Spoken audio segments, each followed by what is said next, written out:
எல்லாருக்கும் வணக்கம். எதுக்கு இந்த வீடியோன்னா, இந்த சீத்தாப்பழி பழம்னு சொல்லுவாங்கள்ல, அந்த பழத்தை சாப்பிட்டு அதோட விதையை வந்து கீழே தூக்கி எறிஞ்சு அந்த விதை வந்து மழை தண்ணி விழுந்து அது ஒரு செடியாகி மரமாகி இப்போ அது ஒரு பழம் 2 பழம் வச்சிச்சு.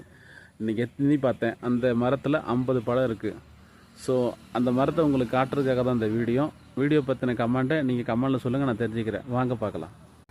இதுதான் அந்த மரம்.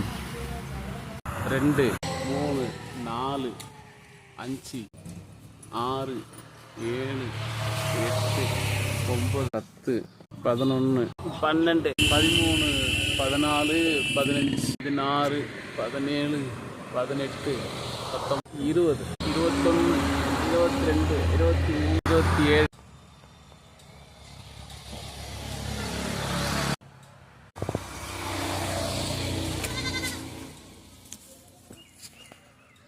பார்த்தீங்களா, மற்ற பழக்கன்று மாதிரி இது ரொம்ப கஷ்டப்பட்டு வளர்க்க வேண்டாம்.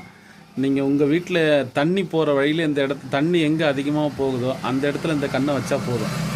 இந்த மரம் அதுவே தன்னால் வளர்ந்துடும். தண்ணி ஊற்ற வேண்டியதே இல்லை. நீங்கள் ஒன்றுமே இல்லை, இந்த பாத்திரம் கழுவுறீங்கல்ல, அதை கழுவுற தண்ணி ஒரு வழியாக போகும் இல்லை, அந்த இடத்துல வச்சா கூட இது மரமாகும், கண்ணாகும். ரொம்ப ஈஸி இந்த மரம் வளருது.